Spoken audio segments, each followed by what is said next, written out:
How's work at the hotel? Are you still doing 12 hours every day?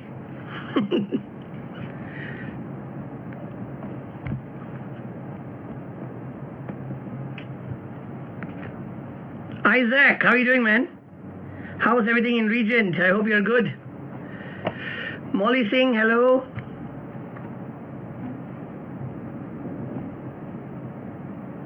If you can hear me loud and clear, put a thumbs up. Let me know.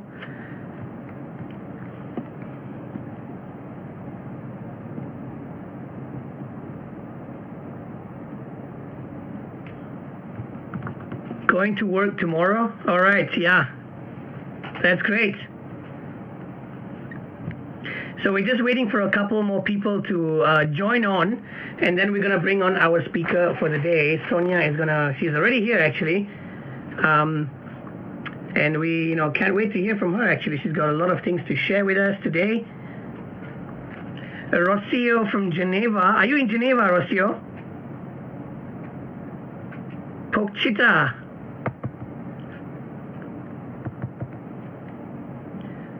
Geneva peeps, how's the situation there?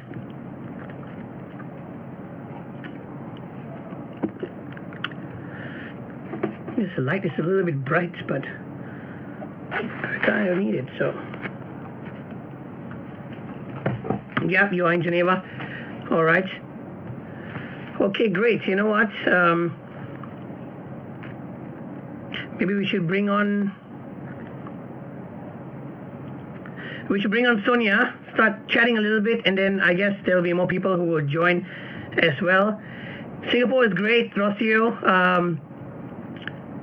I know they are already easing some restrictions everywhere in the world. Some places are getting, restaurants being opened again and so on, but not in Singapore. Just to speak a little bit about it, since you have asked, we are still on a lockdown, and we are at home. Hello Pepe, thanks for joining. So yeah, we're on a lockdown until the 1st of June. The 1st of June is whatever circuit breaker, which they call it, which is also known as a lockdown in the rest of the countries in the world. So we are on the circuit breaker, which goes on till the 1st of June, and then once it's done on the 1st of June, we go into a 3-phase period, starting with phase 1, phase 2, and then of course you have phase 3, which is kind of like a new normal, they call it, So phase 1 and phase 2 is about sort of reopening the economy and sort of transitioning into this new normal, which they call it here. So I think more restrictions are to be eased in the next couple of weeks, although restaurants and bars, unfortunately, and hotels and all that are not going to be open for even the month of June. So we hope to see that only happening in July onwards. Yeah, so pretty rough, Singapore actually. But yeah, I've just been home and enjoying this time and sipping on my beer. So cheers. If you're having a drink, cheers. Jasmine, I see you're joined as well. Thank you very much. Cheers if you're having a drink right now. I think I'm going to bring Sonia on, and we have, we start some chats and people will come and join as we speak. So without further ado, I think it's good that we get Sonia on board right now. So that's what we're going to do. She's already.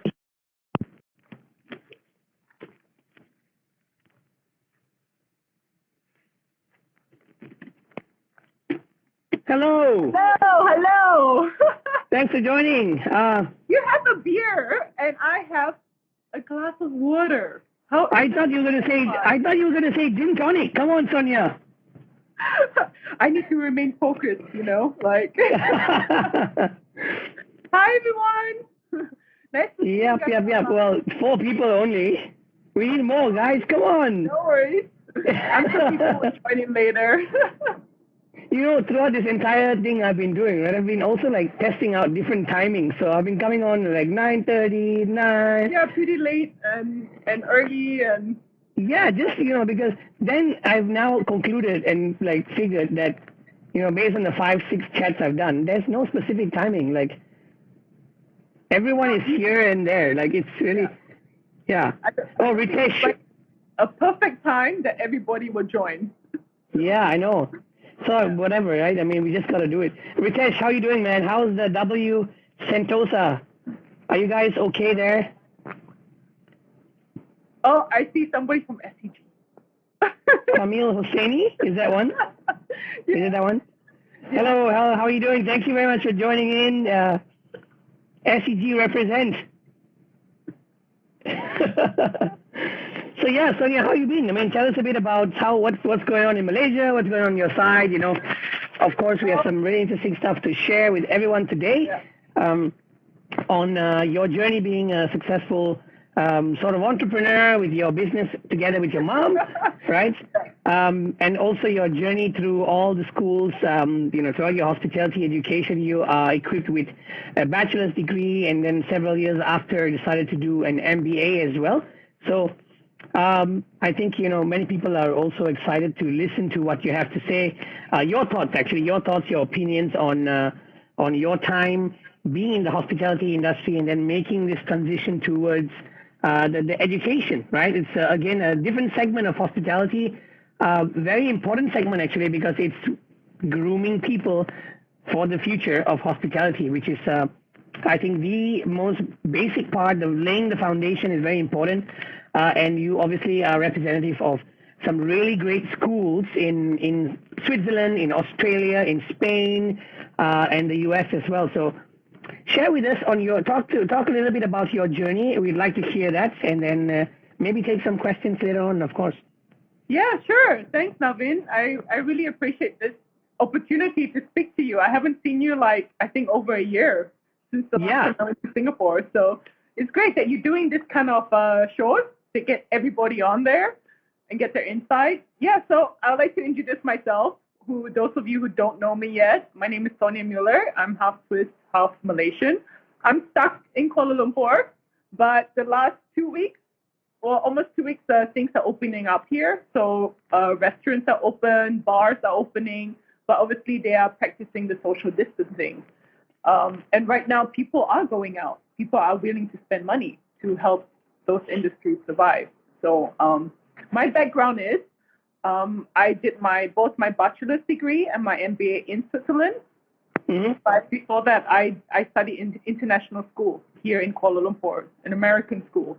So you were in American school, not an ISKL or? Like Nina, exactly the school, same like Nina. So obviously she's 10 years younger than me, but yeah. So from there, I decided where do I want to go for hospitality. I flew to Australia. I flew in US, and I was like, Switzerland is the best place. I mean, there's no question about that, right? So in my bachelor's degree, I managed to get a lot of internship opportunities in Switzerland. Mm-hmm. I did my first internship with Kempinski, which did the opening of that hotel in 2002. That was St. Moritz, you were saying, right? Yeah, St. Moritz. That was room service and banqueting. So that was one of the tough ones. And my second internship was the kitchen. I literally followed the traditional pathway: service, kitchen, management, rooms. Oh, okay. Yeah, rooms, everything. So when I graduated, that's when I went to the US. And I worked with the Hyatt Regency there. Mm-hmm. Right? So I did the completely traditional way because my family is all in hotels or hotel related, right? So my dad actually graduated from EHL. And then it's all the whole family, right? So after I graduated from DBA, it took me, since I studied already my bachelor's degree, I knew at some point I was going to do my MBA. Hi, Alma. Hi, Silvana. Thanks for joining, guys. Kumar also. Hello. Good evening, guys. Oh, Elma. Yeah. Thank you. All right. So sorry to cut you off just now. No worries. Yeah. So MBA was always in the back of my mind, but I feel like I needed the experience to go with it. So this is why it's good to have this discussion. It's not good to just go directly to your master's. Maybe to have 2 or 3 years working experience. And a lot of people have different expectations of the masters. That can be, so I like to share that part too. So, I worked with Mandarin Oriental, I worked with Hyatt, I worked with Intercontinental in Shanghai, but it wasn't easy coming up from an internship or management training, no matter what school you come up from, right? You have to find your network, build your connections. And then to that point, after US, I came back to Asia and I said, where do I go? Singapore was on top of my list. And to get my first job in events and marketing, I literally walked into every hotel and I demand to see the human resources person, the events director. I don't care. You did that? You just walked in and you were like, yeah? That's the only way, because Like, here's my CV, give me a job. Like, yes. You know, Navin, this industry is really cutthroat, right? It's not easy, and people receive hundreds of applications every day. yeah, of course. How are you going to stand out from that, right? Hi, Nina. Thanks for joining. Oh, okay. No matter which school you go to, you must really be proactive. So I literally went to Singapore like 2 or 3 times, and I walked into Mandarin Oriental. I think this is my 3rd time, to the human resources. And you get the typical response of human resources saying, oh, we will keep your CV on file and we will contact you when something, right? The typical answer.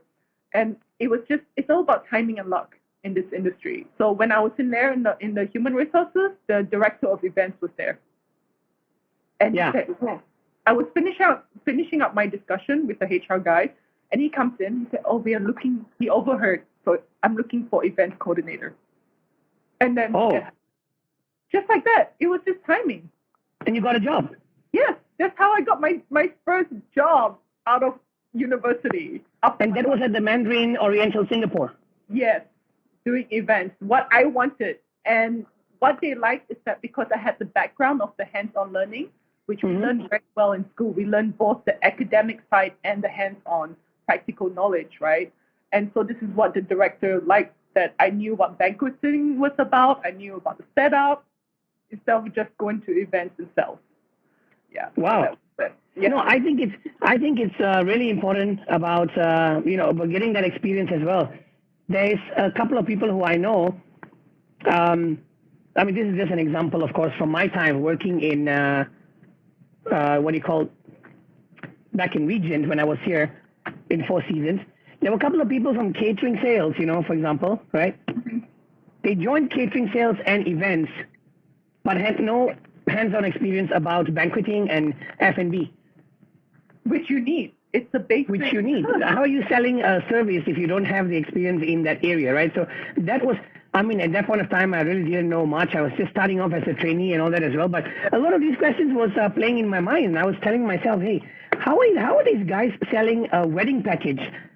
When people have 1,000 questions about wedding, can I put that table there? Can I put 12 tables instead of 8 tables, but smaller size?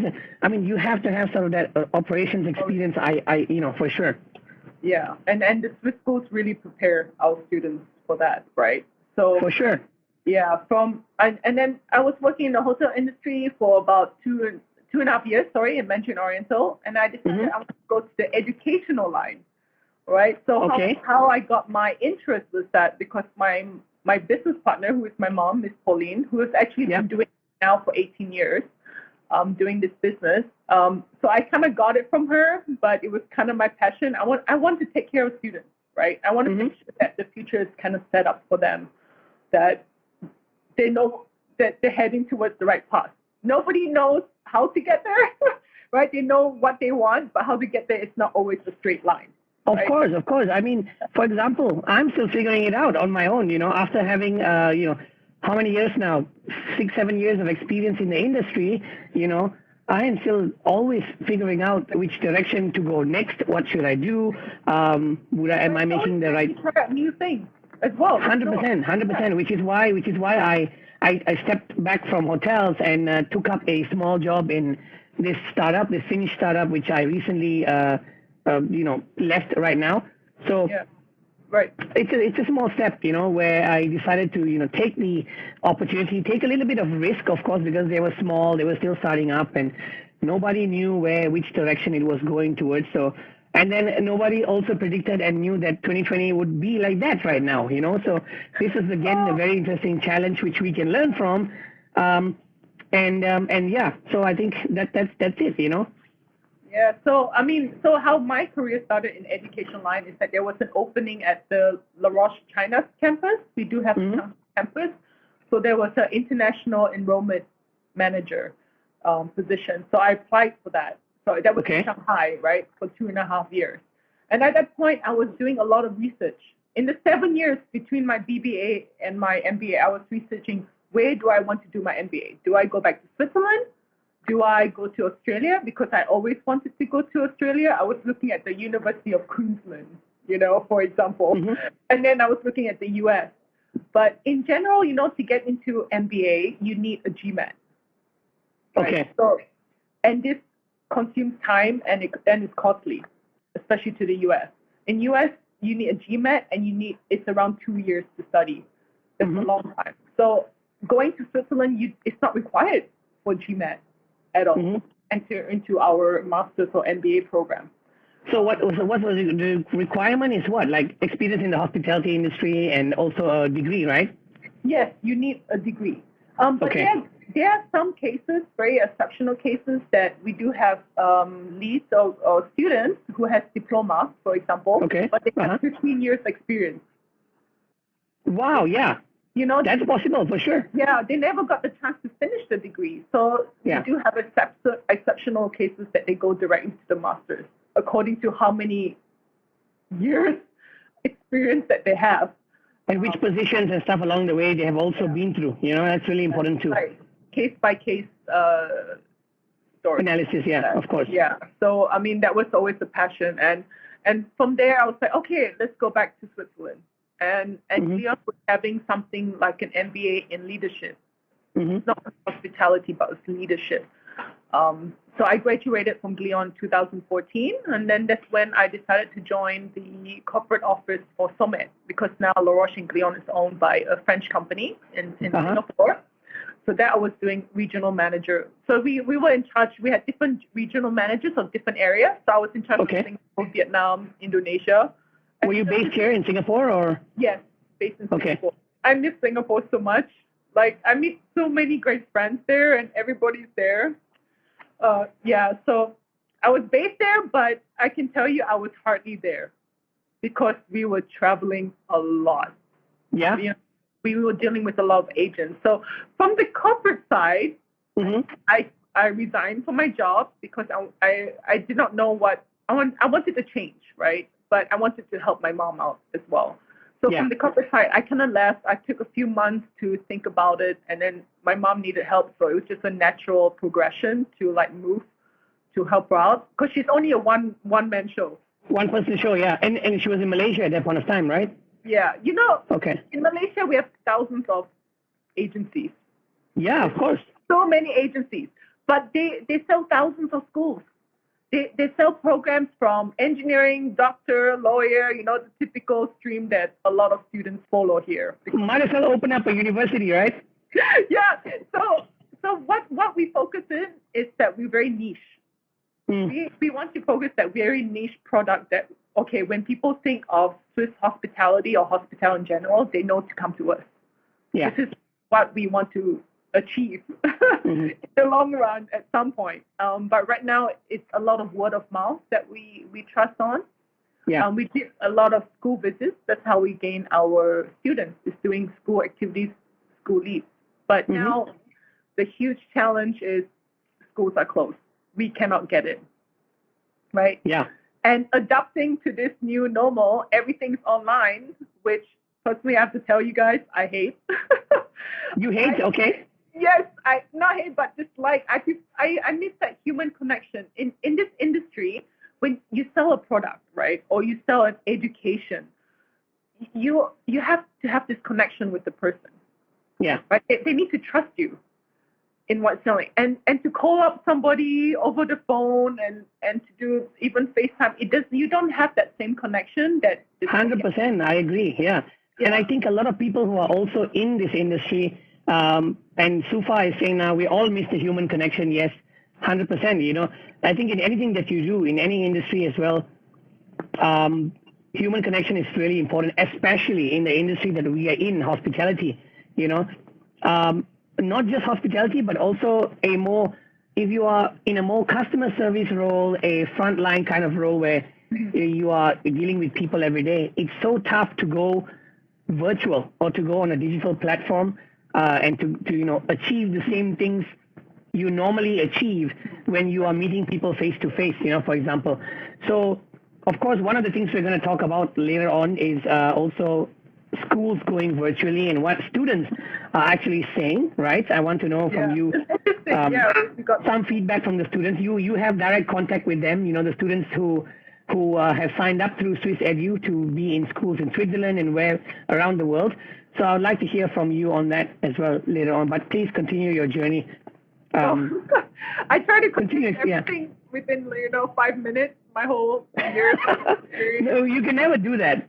There's no way you could do that. So yeah, of course. I think I would like to start off with the biggest misperception because a lot of people, like you said, are looking into masters or MBA in hospitality. Yeah. Or at least have those thoughts like, should I do it? Is it worth it? Yeah. And for me, it's like the hospitality industry is always evolving. Yeah. There's always new things happening, and now we see that this COVID has completely changed the whole industry. So for me, I feel like I should go back and learn something. And what the universities are doing great is that they're always adapting to they're always upgrading the program. So what I learned in my bachelor's degree, that was like in 2006. Yeah. It was the old school way of marketing, right? We did not know about this virtual checking in of guests, all these things that are now yield management we were talking about, which was so important back then. So it's always doing an MBA is something for yourself, right? It's to improve yourself, and the most important is to grow your network, right? If you go to a new school, like for example SCG, the network is huge, right? You get a lot of connections there for your future. Yeah. A lot of my classmates, for example, they had, I don't know who told them or how they got the perception saying they only worked for 1 or 2 years and then they did the MBA, and then when they graduate, they expected 3 times salary, or they expected a director position straight away, right? Wow. So a lot of people think that way. No, it doesn't work that way. Yeah, it's not only in hospitality. It's when you want to learn to become an engineering, if you want to learn to be a dentist, it goes by step. Right? Of course, experience counts, yeah. Yeah, so having an MBA, yes, it will help you in the long run. Yeah. When you have a good mix of both your experience and as well the piece of paper in your hand, right? So, and then with the connections that go with it. So that's why I do believe that MBA does help students. Okay. Prove themselves. I'm always learning. There's no limit, right, to what age you are that you can learn. I'm still looking online for certificates. I'm thinking of furthering education. Not doing a doctorate. A doctorate is definitely not my thing. I think a PhD or a doctorate is more if you want to go into really teaching the material in school. You want to be a professor, you want to be a lecturer, a dean of a school, then it's necessary for you to go into that high of a level, because then you are really diving deep into research and so on. But I think if you want to just be, in the industry, MBA is essential. I think that's the best level that you could probably get, and maybe do different certificates in different other courses like marketing or, revenue management. We talked about human resources is one, luxury marketing. Yeah. So it's a good time to think about it now, especially in this current situation with the industry. A lot of people always think about, should I do MBA next year, in 5 years? But now it's the time. I feel that there's no jobs. I mean, I'm stating the fact that it's happening. My brother is back. My brother is also in the hospitality industry, and he was in London for about 4 years in hotels. So he was with the Intercontinental Park Lane.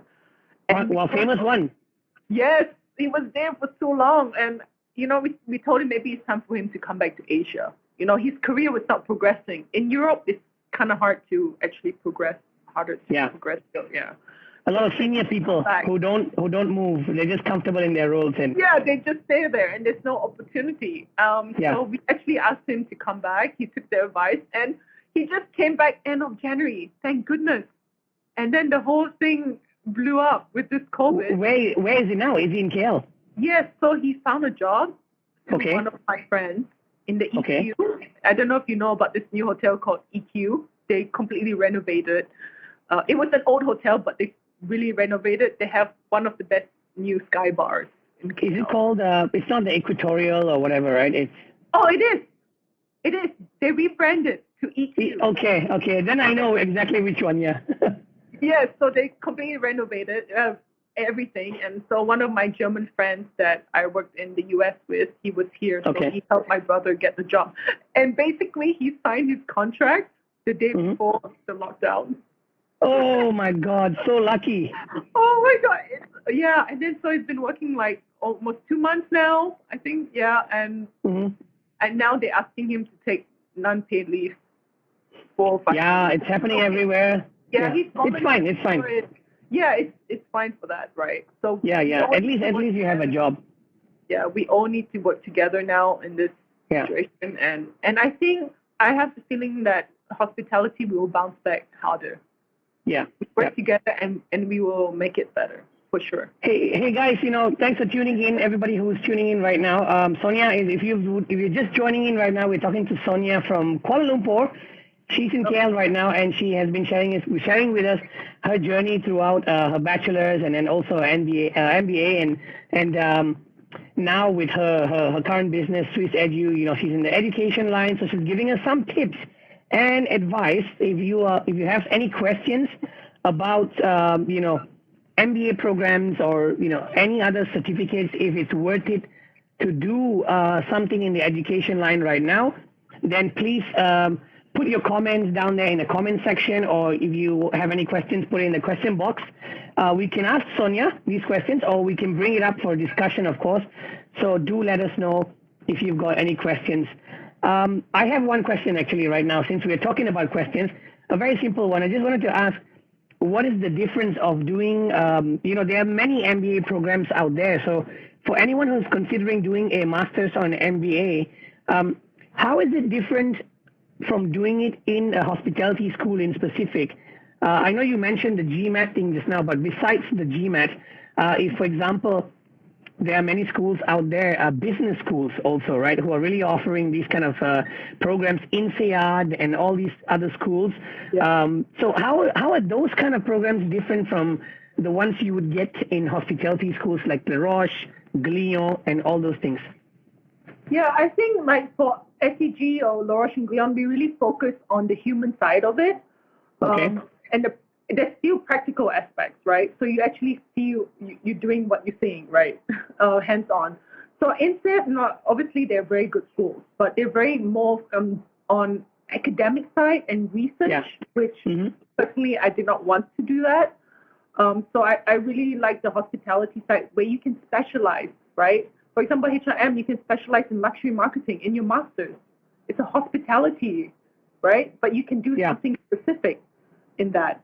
So it's not like a general degree, general master's from inside where it takes 2 years. I believe it takes like 2 years to study to finish. People maybe don't have the time for that or the resources for that. Oh, can you hear me? Yep, you're back on, yeah. We froze for a little bit. No worries, you're back on. I hear you now. So, I mean, that takes 2 years to study, or in the US, 2 years, where a lot of people, they want to get the master's and get back to work as soon as possible. Or maybe because they are a bit older, they have families, they have kids, they have other commitments to do, right? So it's rather you go to Switzerland, 1 year, you're done. Yeah. So that's why I look at that's a very good benefit to have. Would you advise a part-time MBA while people who are working in the hospitality industry? Is it advisable? I know that's also there. Yeah, we had before, Glion used to have the online MBA, and we used to have a small number of students that did that, but it wasn't a popular thing. Okay. Because honestly, like, you are working how many hours a day in the hospitality industry? And then you might have a kid, you might be married. How do you, I mean, if you're very good at time management, sure.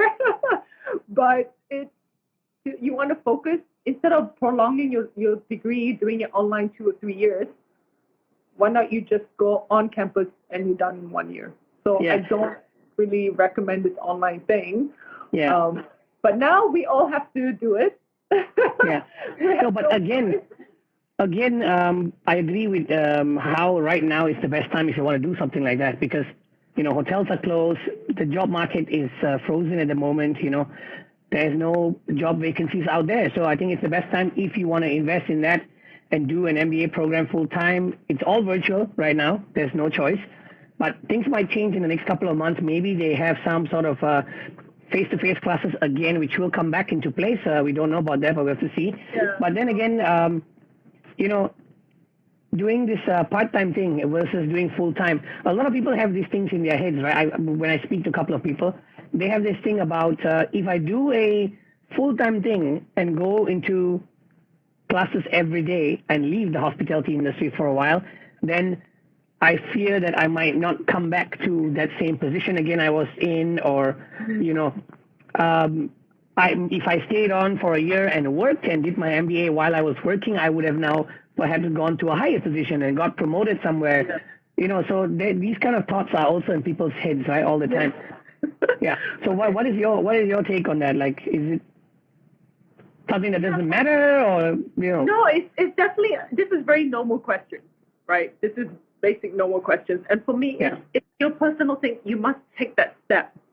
You must have the courage to step out. Yes, I'm going to do it, right? And then you go for it, because you want not a different direction, but okay, you might lose that position that you like, but who knows what other doors may open for you if you did take it or you didn't take it, right? Yeah.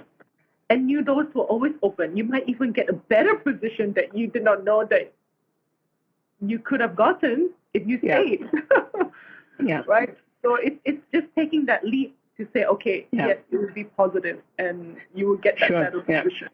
No, I think my opinion on that also is pretty much the same. And I would also say that, I think it varies from one person to another. It really depends on your priorities and opinions, because if you really think that, staying in this position is going to be beneficial and you are going to lose it, or, then myself don't think of doing anything in the education industry. Don't think of improving your education experience and so on, but then you're going to just be stuck as you go higher, right? You're not going to learn new things.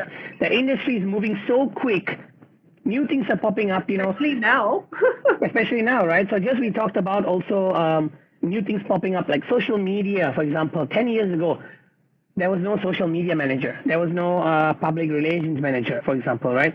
It was all sort of handled by sales and marketing, but now they've carved out a specific position in all these hotels and various businesses.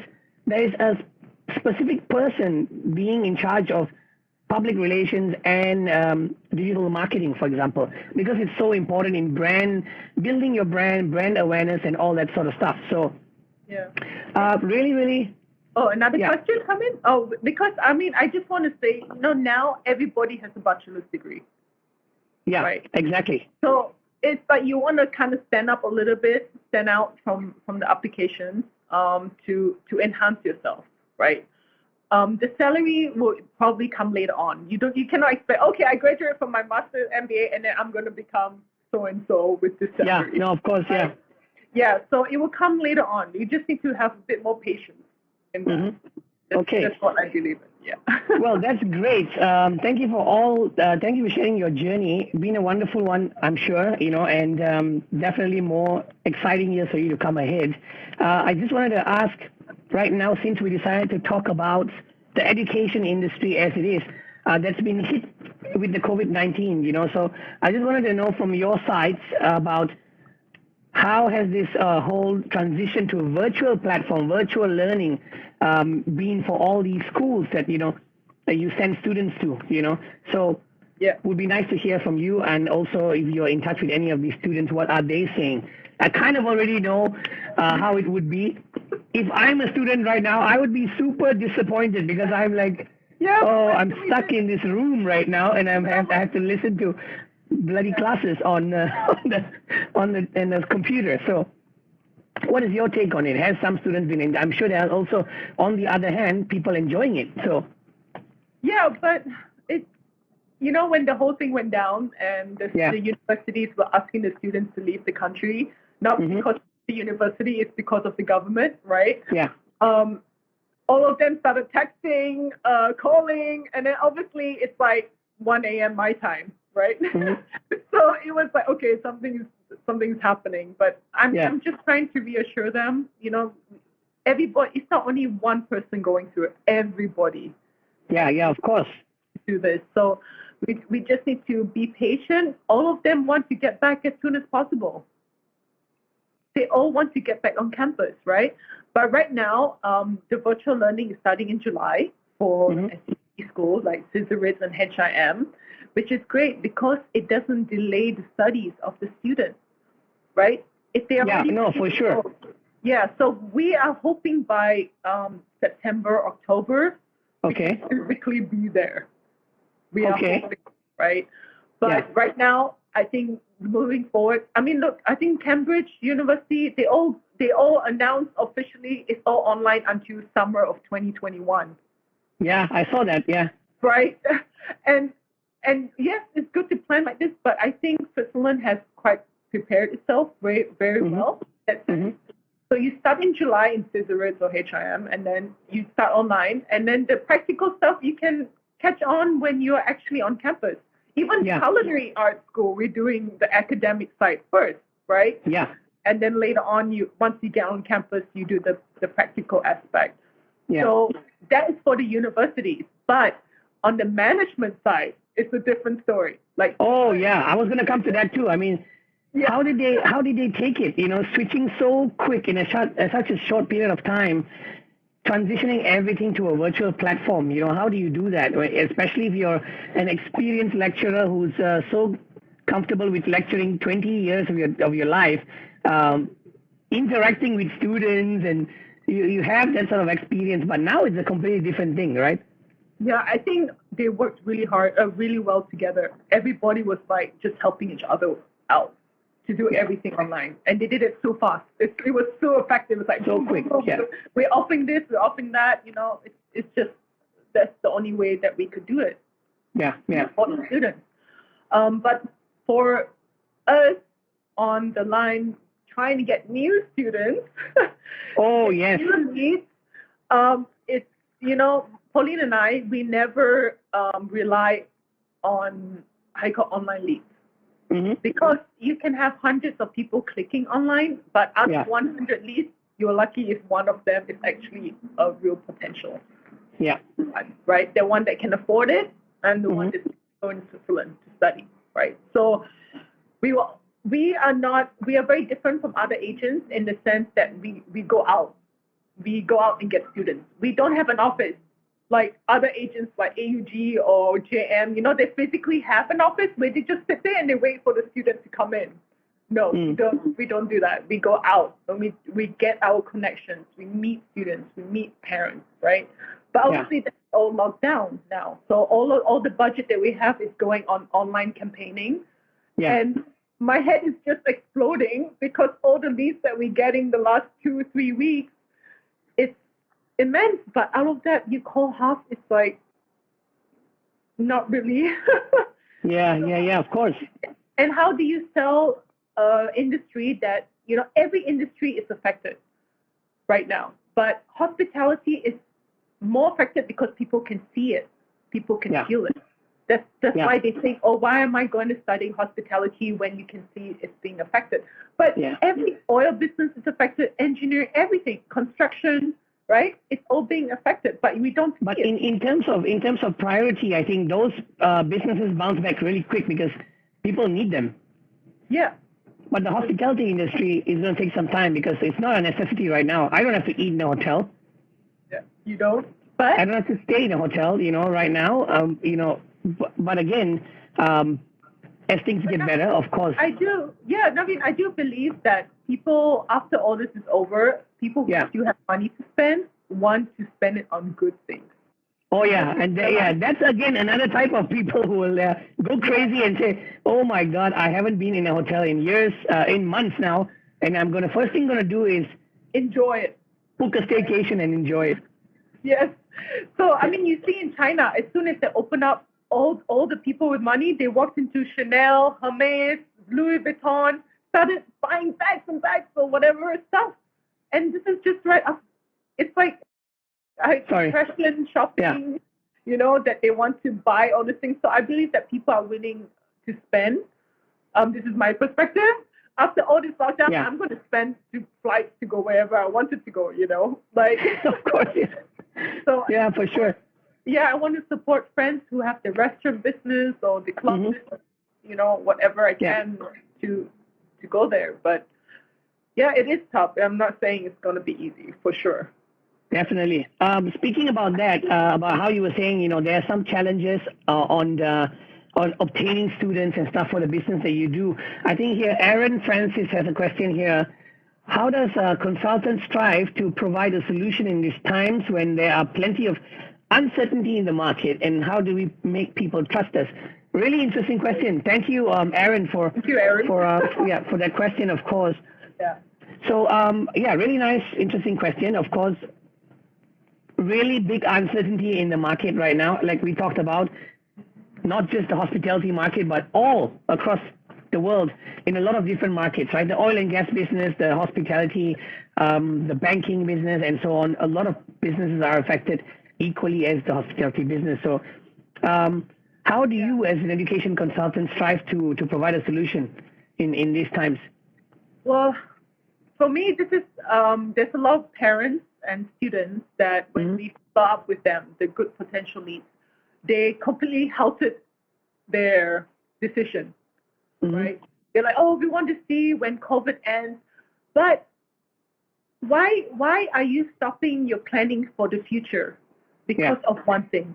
When 9/11 happened, when the economic crisis happened, or whatever happened in the last 10, 20 years, are you going to stop your future planning just because of that thing that happened? Very well said. Very well said. Yeah, this is not new, right? A lot of other crises has happened in the past, right? When we talk about severity, of course, this one happens to be a little bit more serious, more severe than the rest. But again, it's a crisis, and you have to, find ways to go through it. And the question that Aaron said, how do we make people trust us and continue in the market? What we are doing is extra service, extra touch, extra connection. We have to do more of that now than ever. Yeah, so for sure. I'm following up with all the students that come back. Yeah. Who are start to come. I'm really trying to connect with everybody and their parents, even the ones that just started in February intake. This is where you just got on campus. Yeah, and then this happened, and you're back home after 3 months. Yeah, even less than that. After 1 month, you're back, right? February intake, that March, you have to come back. So we have to put in the extra, but like human touch as much as possible through the phone that we can. This is, that's the only way that I see that we just keep on going. Yeah, again, talking about trust, Aaron, since you asked that question, I don't know if he's even watching right now. Let's check if he's watching. Oh, you're talking. No, he's not actually. He's gone? He put the question there and he bounced, like, I'm out. But yeah, how do we make people trust us? I think, again, yes, trust is definitely going to be something which, they have to take into account very seriously. Because I was talking to a friend of mine in China the other day. He's in Shanghai, and he was telling me that it took them, even though the country was fine already, they opened up by sometime in mid-April.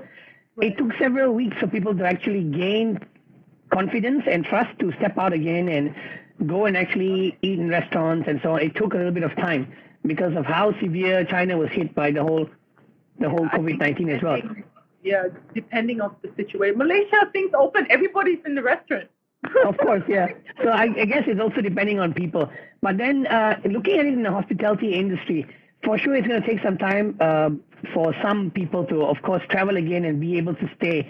So I wanted to ask you, in your opinion, what are hotels actually doing right now? Do you think they are sort of planning a way where they could gain trust again from travelers? Would that mean that they're actually putting sanitizers in the rooms, stepping up their amenity program and saying, hey, we're going to provide masks in all our rooms, and sort of use digital marketing and social media to make nice videos and market that and say, hey, we have, this hygiene plan in place. We have done masks in all our rooms. We have hand sanitizers which you can take with you throughout your day and move around the city. Do you think this is going to happen between hotels? Yes, they have to. I don't think they have a choice. Yeah. And sense, they have to provide all the sanitary precautions before. Sorry, my cat just hit my phone. Baloo. Yeah, Balu. He's still in here. But yeah, I mean, I was just talking, for example, with the Ruma Hotel because the owners are friends with us, and they were looking to open in June. But when I talked with her yesterday, she said it looks like August. So they are suffering. Every hotel industry is suffering. But I think it's going to be tough until end of the year, for sure. Yeah. Or even until next year. And in terms of education, we actually have a question from Emily, who is one of my guests. Let me actually see if I can bring up that question, though. No, it's not here in the thing. But I wrote it down anyways. The question was about what changes will the hospitality industry have to make to their operations going forward in order to continue building thriving and modern businesses. So it's pretty much also a little bit about what we talked earlier, in terms of, I think, adapting to what's going on in the industry right now, with the current situation, with also governmental regulations, World Health Organization regulations. I think businesses will have to follow those kind of regulations as well, in order to be able to operate and win trust of their customers again. But what other things? I think what Emily is meaning over here is, in terms of a hospitality education point of view, how are hotels going to sort of change a little bit their strategies in terms of, when it comes to hiring people from the industry and so on, kids, students who have graduated, fresh graduates, who are right now graduating over virtual platforms, like, using their hat and everything in their rooms, in their own rooms. Kind of funny, but it's reality, right? Yeah. So how are these people going to get jobs in the industry right now? What's the strategy for recruitment? So I think it's still going to continue the way it is, but it's just that those companies have to settle and set up their own new SOP. Right? We've been through all these typical SOPs. What all the companies need to do is revamp, update the standard SOPs. Yeah. And then from there, when the new intern comes in, I think they will be hiring more interns because they need more hands to help the industry, right? Having top management is not enough. Yeah. So they do need those young kids who are full of energy, full of passion, who want to get into the industry. They need those new faces. They need the new minds, the new graduates who just finished university or even in the middle of the degree, right? They need new ideas from these guys. So it's not like they will forget about them. I don't think so at all, right? So I do believe that we're still going to carry on, but it's just they need to adapt to the new change. That's it. That's interesting. That's very interesting. Yeah, I do believe as well that, in terms of a cost point of view, it's going to be a lot more cost effective, I would say, for management of hotels to actually bring in interns, and in a way it also benefits the hotel because you can groom somebody from scratch without much experience. Groom them up, give them the experience. At the same time, it benefits the hotels in a cost point of view as well right now. I'm sure they don't want to spend a lot of money at the moment, hotels, because they're also kind of affected and have to come back into this really slowly and sort of build it back again as people are also spending and heading out more, as they gain trust and confidence to travel and stay in hotels in the months to come. So yeah, definitely. I also wanted to ask a really important question. This is my question actually. I was just thinking about it a couple of hours ago, and I said, wow, this is pretty interesting to discuss. The hospitality industry is an industry which is known a lot for your smile, your gesture, and stuff like that. But now, with the current situation, I've talked to a couple of people in hotels who are working right now in hotels, and I was like, hey, I messaged a friend of mine the other day who's a manager at the Four Seasons here, and I was asking him, hey, how's it going? You guys are working right now. Is the hotel open? He was like, yeah, the hotel is very much open. Do you guys wear a mask every day? Yeah. And it's not going to stop until I think the year ends. It's going to be like that. So very interesting way of seeing how this would work in terms of friendliness of staff, hospitality.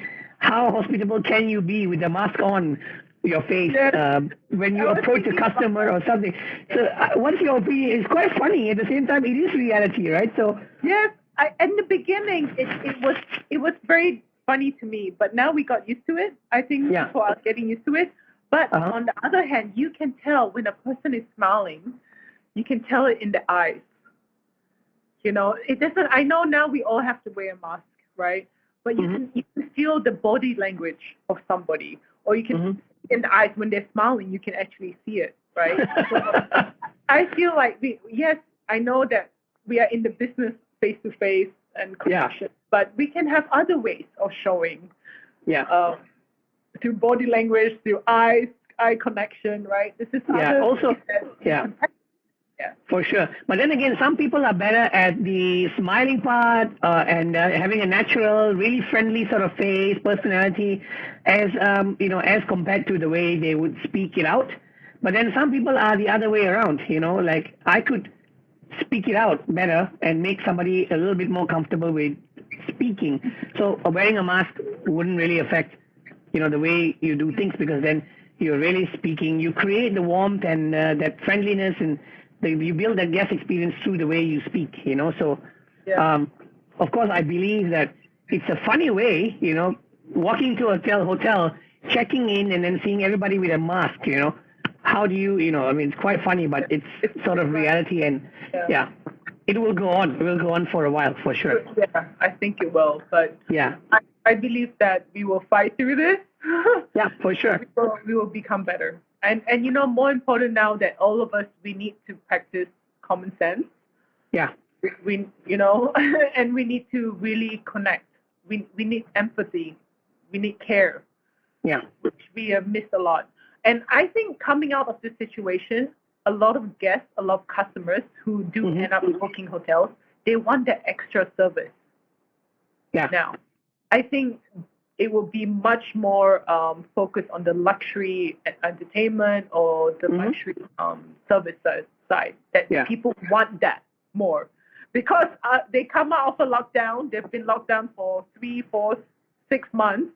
They want to be treated well, right? So I think, of course, So I think it will be that way. So. Okay. Well, that's really great. Of course, I think hotels would have to do a lot of changes.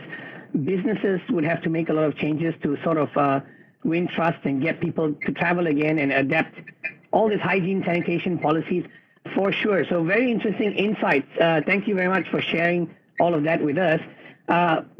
Before we actually end, I want to have just ask you a couple of questions. It's sort of like this burning fire round, which I have a couple of really interesting questions. So just should I be nervous?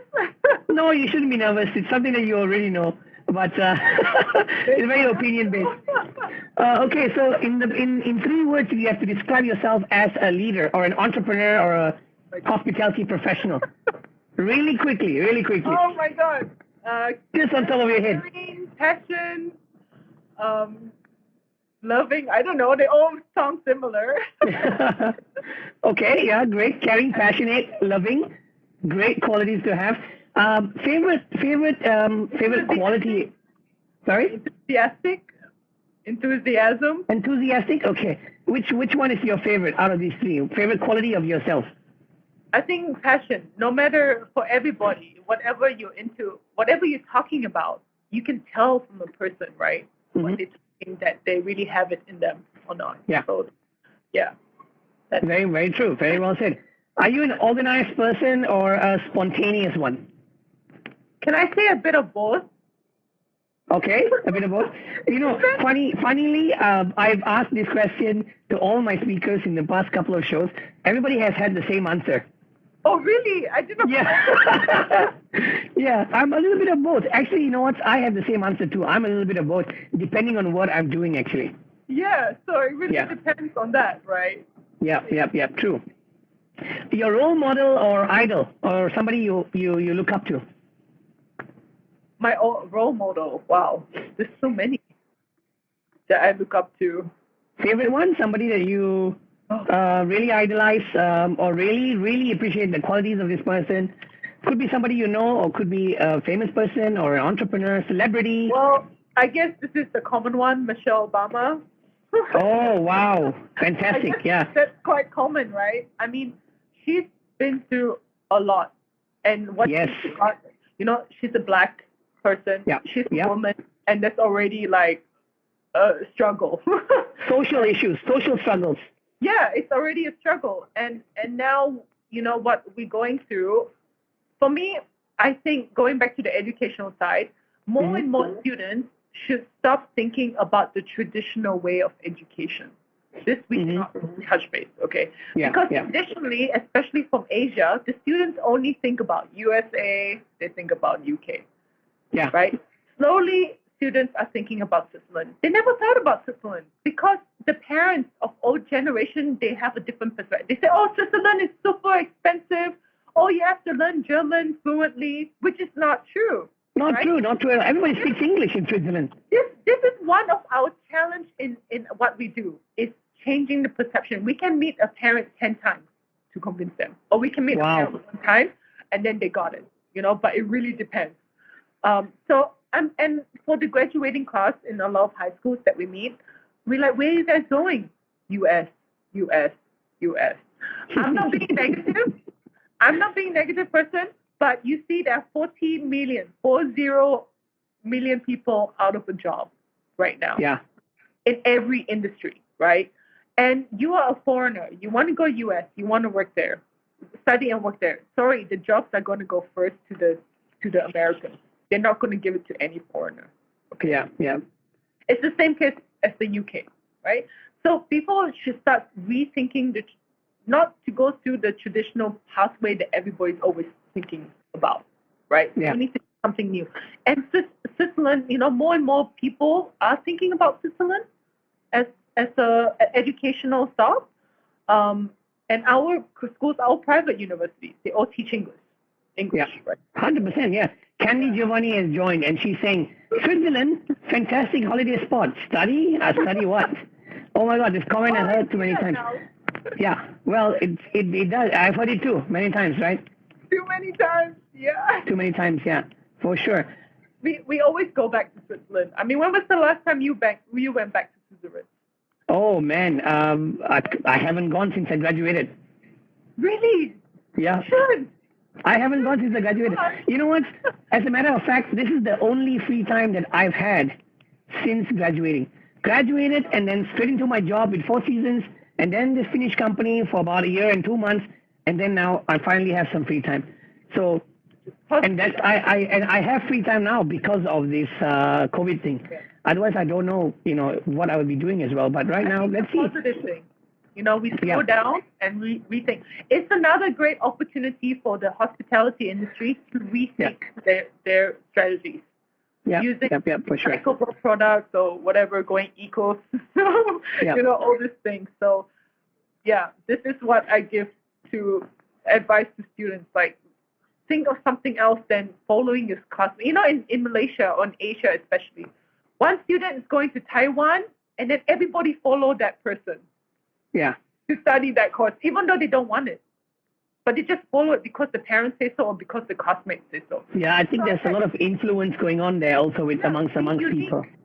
Yeah, so we tell students, be unique, be different, do something different. So sorry to cut you off. We have about 50 seconds remaining on this chat. So yeah, thanks so much for coming on board and sharing all your experiences and your journey with us, Yeah, thanks everybody as well for tuning in, everybody who's tuning from the start till the end. Sorry, go ahead, finish off. No worries. But yeah, so thanks so much. I hope you enjoyed the chat. You can get in touch with Sonia through Swiss Edu, her Instagram profile. And if you have any questions later on, you could also write to me. I could direct them to her. So yeah, thank you so much for tuning in, Sonia. Thank you for joining us as well. Great insights. Yeah, I wish you all the best in Malaysia. We will definitely connect again. And by the way, when you're in Singapore, we can play some tennis as well, hopefully.